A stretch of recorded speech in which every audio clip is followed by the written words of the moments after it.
Di mana ukur taat? Dari pakaiannya? Bukan. Dari mana ukur standar taat? Karena ke Makkah bolak-balik? Bukan. Salah standar kita itu.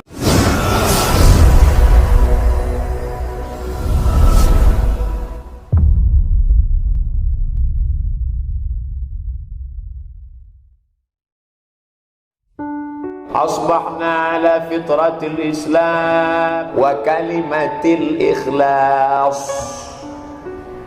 Jangan dibalik. Sekarang muncul orang yang ingin membalik. Tak penting Islam, yang penting ikhlas. Tak bisa.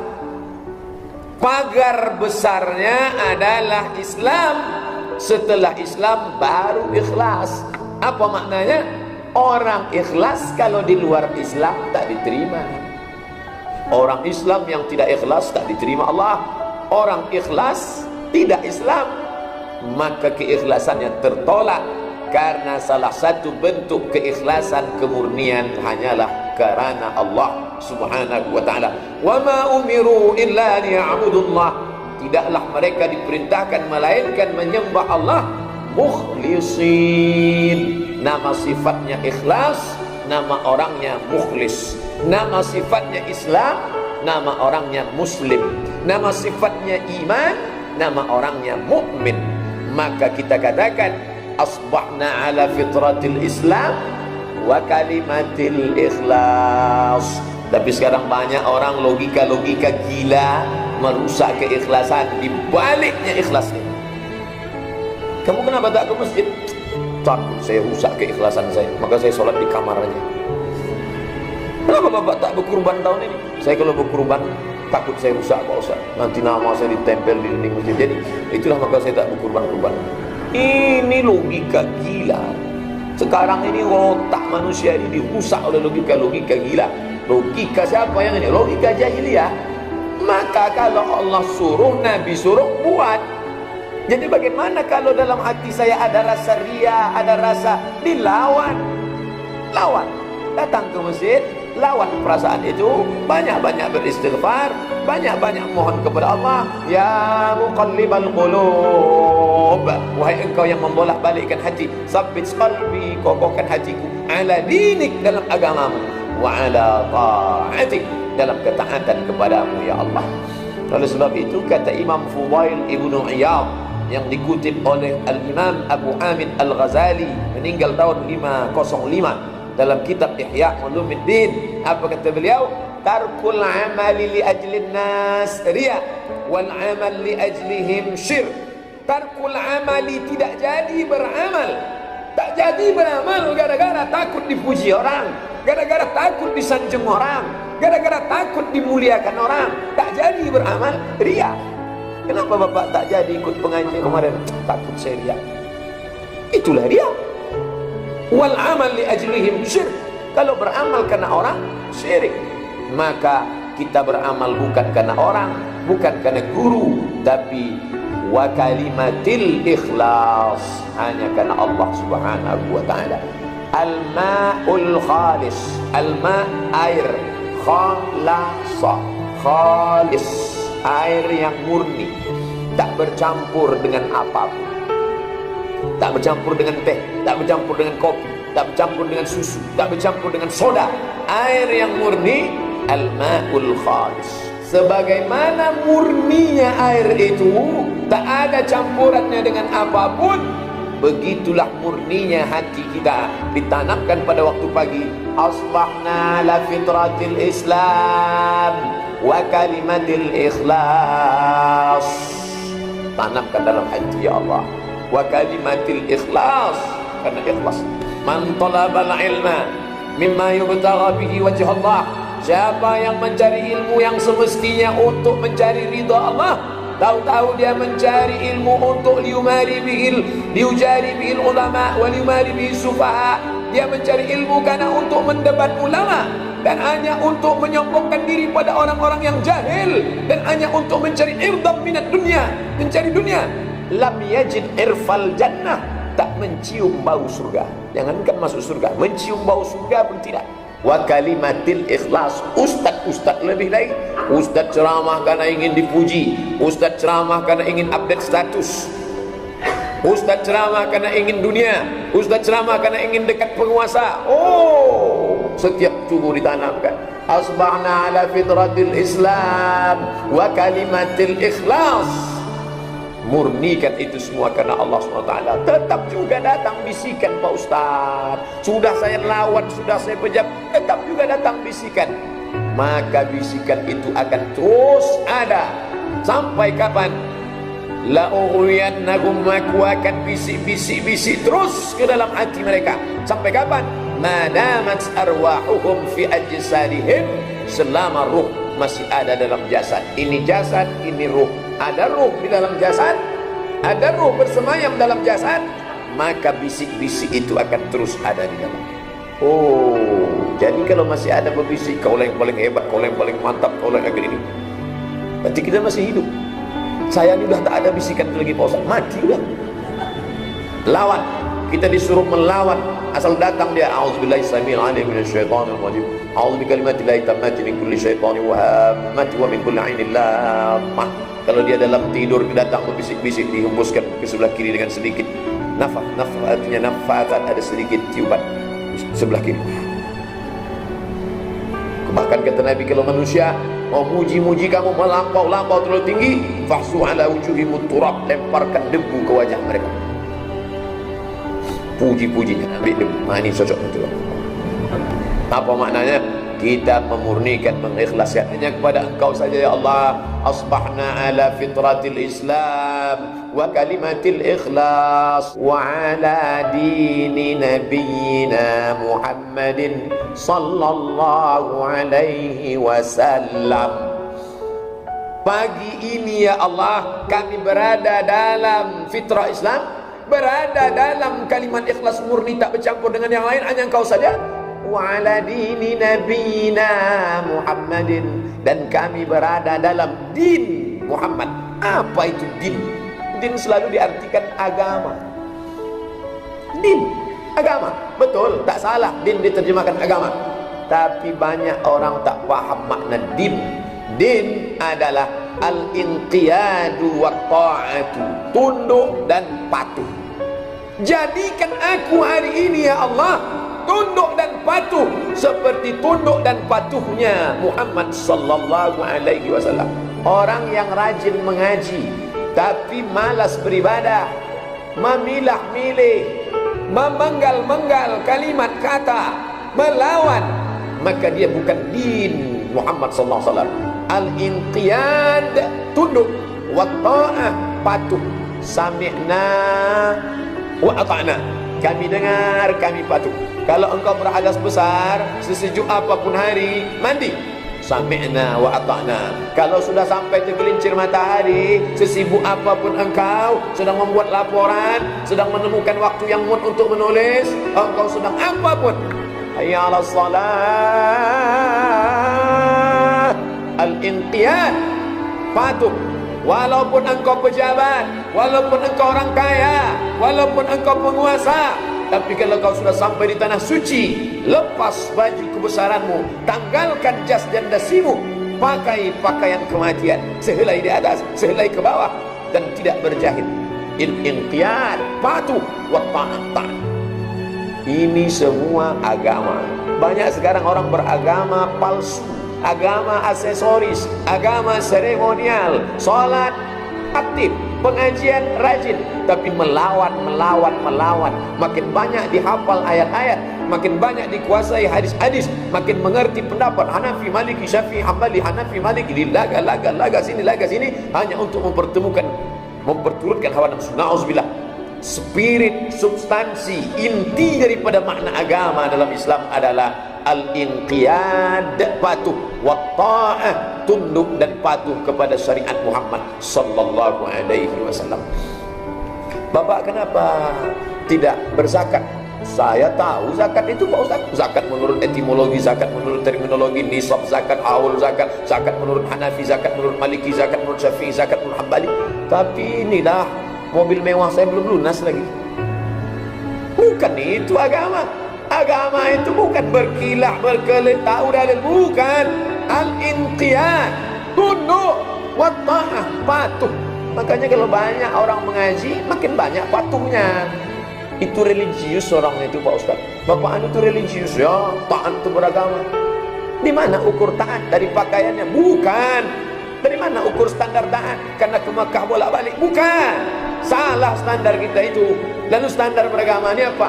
Al-inqiyad, patuh, tunduk, wa ta'ah. Qul, katakan ya Muhammad, in kuntum tuhibbunallah, kalau kalian memang cinta kepada Allah, fattabi'uni, ikuti aku. Satu-satunya jalan hanya mengikut Muhammad sallallahu alaihi wasallam. Kenapa mereka tidak diterima? Kenapa mereka yang amalnya banyak, hidupnya hanya untuk menyantuni fakir miskin, sampai tak menikah, tak mau mengurus anak, karena hidupnya sudah dicurahkan untuk menolong orang susah. Dunia memberinya Nobel perdamaian, penghargaan PBB, tapi tak diterima Allah. Kenapa? Karena tidak ada tunduk dan patuh kepada syariat Muhammad sallallahu alaihi wasallam. Kita sudah jadi umat Muhammad, sudah bersyahadat, tinggal tambah patuh tunduk sikit saja. Tunduklah, patuhlah, ikutlah apa kata Muhammad sallallahu alaihi wasallam. Wa may yabtaghi ghairal Islam, siapa yang mencari jalan lain, tak mau patuh dan tunduk kepada syariat Muhammad, falan yuqbala min, maka dia tak diterima Allah. Wa huwa fil akhirati minal khasirin, dan dia termasuk di akhirat orang yang rugi. Kenapa di akhirat dia rugi?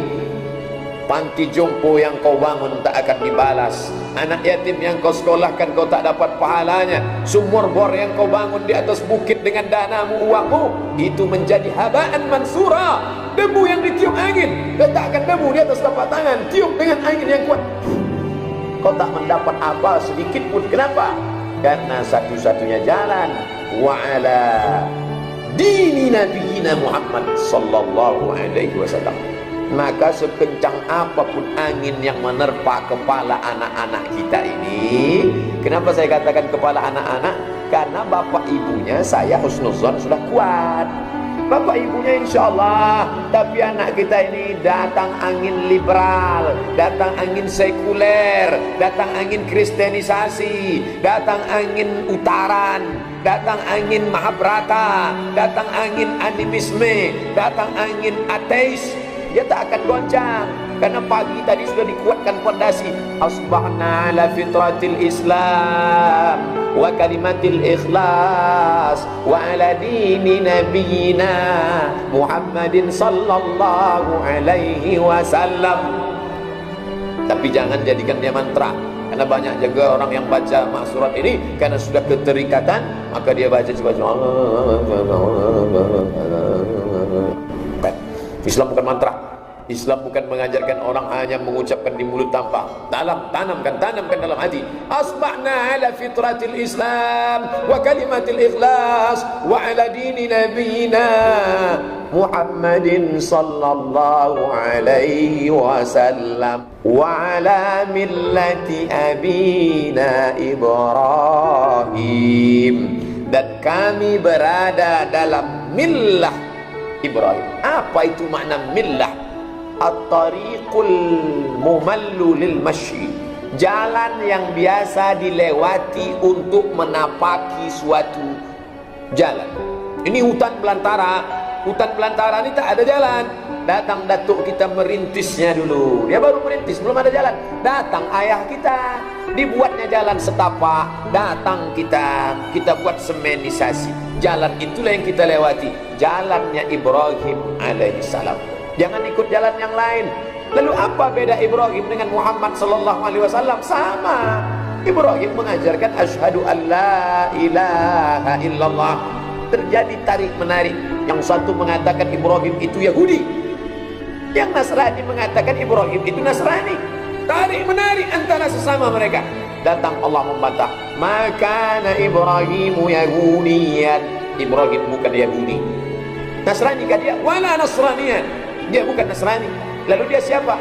Hanifan musliman wa ma kana minal musyrikin. Ibrahim itu adalah Hanif, Muslim, wa ma kana minal musyrikin. Itulah yang kita ucapkan tadi di awal iftitah. wajjahtu wajhiya, aku hadapkan wajah. Kenapa disebut wajah? Karena kalau sudah wajah menghadap, yang lain ikut menghadap. Wajjahtu wajhiya, aku hadapkan wajah.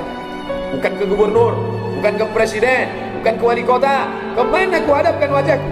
Lillazi fataras samawati wal ard, kepada dia yang menciptakan, yang mengatur alam semesta, langit dan bumi. Wajjahtu wajhiya lillazi fataras samawati wal arda hanifan musliman wa ma ana minal musyrikin. Ucapan itulah yang dikatakan Allah sebagai sifat Ibrahim. Setelah solat subuh, setelah solat asar atau maghrib, kembali kita tekankan dalam diri kita, asbahna ala fitratil Islam wa kalimatil ikhlas wa ala dini nabiyina Muhammadin sallallahu alaihi wasallam wa ala millati abina Ibrahim hanifan musliman wa ma kana minal musyrikin. Hanif hanya condong kepada Allah Subhanahu wa taala. Itulah sifat Ibrahim. Dia tidak condong kepada orang tua, dia tidak ikut kepada penguasa Namrud, dia tidak ikut suara orang banyak. Wa in tuti aktsara man fil ardi, kalau kau ikut cakap orang banyak, yudilluka an sabilillah. Dihadapkan dengan orang tua, lulus. Dihadapkan dengan raja, lulus. Dihadapkan dengan anggota masyarakat, bisa dia melawan. Bagaimana dengan istri? Banyak orang, saya Pak Ustadz kalau kepada gubernur berani saya, kepada masyarakat berani saya, tapi kalau kepada bini Pak Ustadz, Ibrahim sama bini pun dia berani. Kata Allah, antarkan dia Ibrahim, antarkan dia kemana ya Allah? Antarkan ke Makkah, dari Palestina ya Allah. Ya, Ibrahim tidak condong kepada istri, tak condong kepada istri, dia antarkan ke tempat yang jauh. Istrinya ragu, maka dia pegang ujung jubah Ibrahim. Allahu amaraka bihada, hai Ibrahim, Allahkah yang menyuruh engkau meninggalkan kami di sini?